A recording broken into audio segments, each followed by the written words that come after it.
Powered by NationalLink. This is how to PM a Hyosung SCDU dispenser.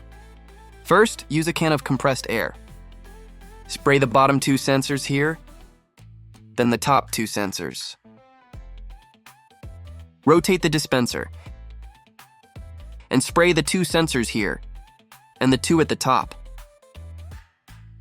Move to the bottom, pull the latch down, and spray the two sensors here. Next, take a Q-tip with a small amount of alcohol.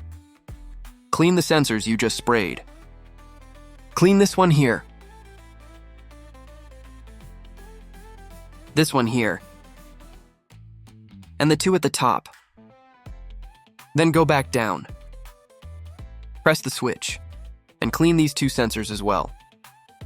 And that's how you PM a Hyosung SCDU dispenser.